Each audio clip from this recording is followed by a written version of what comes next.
So how does a tiny, remote community survive when it's facing things like water scarcity and economic collapse? Well, the answer, it turns out, isn't in some futuristic top-down plan. It's actually found in lessons from centuries ago.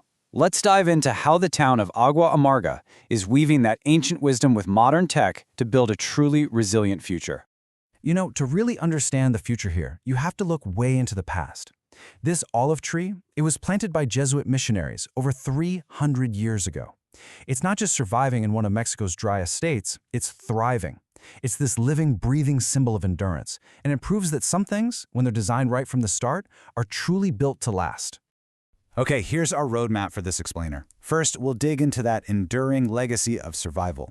Then we're going to look at the very real, modern pressures threatening this community. After that, we'll get into the brilliant solutions they're creating, everything from infrastructure to a whole new kind of economy. And finally, we'll see how it all comes together to create a powerful blueprint for resilience. So, our story really begins not with fancy gadgets, but with the bare-knuckle foundations of survival that were laid down way back in the Spanish mission era. And this isn't just some dusty history lesson. It's basically a masterclass in how to build sustainably in one of the toughest environments you can imagine. All the way back in 1699, Mission San Javier became this kind of laboratory for survival. The missionaries weren't just building a church, they were engineering a completely self-sustaining oasis right in the middle of the desert. And get this, even though the mission was eventually abandoned, the systems they designed, they're still working today. So what was their secret weapon? Well, it was a local volcanic rock called tezontle. It's incredibly light and porous, which, believe it or not, made their buildings surprisingly earthquake-resistant. But its real genius was in how it helped them manage their most precious resource of all, water. And this right here is where it gets truly amazing. This isn't a ruin, it's a working piece of infrastructure. This canal, hand-carved from those tezontle blocks over 300 years ago, still channels water. It's undeniable proof that if you use local materials and smart design, you can build things that last for centuries. Okay, so let's fast forward from that resilient past to the present day and see how that legacy is being put to the test. We're zooming in on the small town of Agua Amarga, a community that really finds itself at a critical crossroads. We're talking about a really tight-knit community here, only about 600 people. But that small size also makes it incredibly vulnerable to these huge environmental and economic storms that are brewing just outside its borders. So what exactly are these pressures? Well, first off, water, or gold as they literally call it here, is running out. The power grid is so isolated and fragile that brownouts are a constant problem in the summer. Tourism brings in some money, sure, but it also brings a tidal wave of plastic waste. And the traditional jobs, like the region's famous shark fishing, they're pretty much gone. Now, faced with all these challenges, the community isn't just waiting around for some big top-down solution. Instead, they're looking to their own heritage, and they're weaving that mission-era wisdom with smart, modern technology to build a whole new kind of infrastructure. You can see the parallels so clearly right here. The Jesuits, they used local stone for long-term durability. Today, they're using local resources too, but with a modern twist. Think small-scale solar, clever water capture systems, and a real focus on protecting the ecosystem. It's the exact same principle, just upgraded for the 21st century.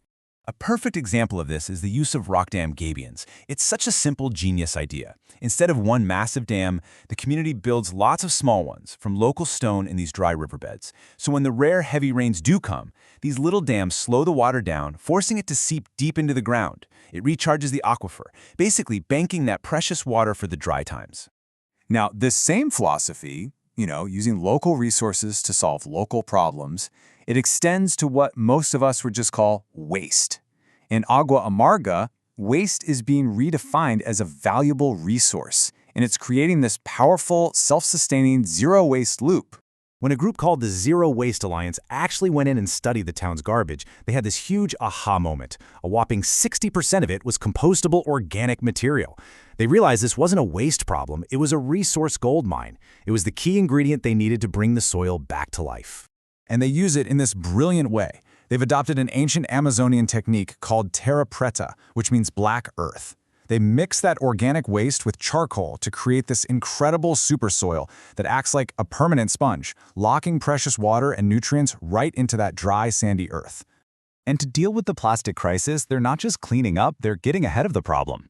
A really simple but powerful initiative called the Refill Revolution is setting up community water stations to make single-use plastic bottles totally unnecessary in the first place. All right, let's talk about the human element, because this transformation, it goes so much deeper than just infrastructure or soil. It's fundamentally reshaping the local economy and, maybe even more importantly, the community's sense of who they are. For generations, to be a man in Agua Amarga meant being a fisherman. It was about taking from the sea. But as the fish disappeared, a new identity started to take root, the guardian. This isn't about taking anymore, it's about protecting. It's an economy built on things like ecotourism, conservation, and literally healing the very ecosystem that makes this place so special. And this guardian identity, it isn't just a nice idea, it's good for business. A World Bank project in the region found that when small producers switched over to sustainable methods, their sales shot up by 27%. It turns out protecting the environment actually pays the bills. This quote from a beekeeper just captures that spirit perfectly. By focusing on a high-value, sustainable product, she's not just earning more for herself, she's creating jobs and lifting up her whole community. It's the difference between just extracting value and actually creating it. So, when you put all of these pieces together, the historical wisdom, the modern tech, the circular economy, and that shift in identity, you get a comprehensive blueprint. This is a real, actionable, multi-tiered model for what resilience looks like. And this isn't happening by magic. It's happening person to person, on the ground. They're teaching families how to compost in their backyards. They're helping local businesses get certified in zero-waste practices. They're training young people in practical skills, like how to build those rock dams we talked about. And they're empowering community leaders to manage it all and protect their land. Everyone has a role to play. Ultimately, what the Agua Amarga model really shows is that you don't have to choose between preserving the past and building the future. By integrating that cultural heritage with modern, sustainable design, you create this powerful reinforcing loop where a healthy environment leads to a strong economy, which leads to a resilient community. Which, of course, leaves us with a huge question. As we all confront these massive global crises, from climate change to economic instability, what if the most powerful solutions aren't the biggest ones? What if the most resilient future is the one we build from the ground up, one small, determined community at a time?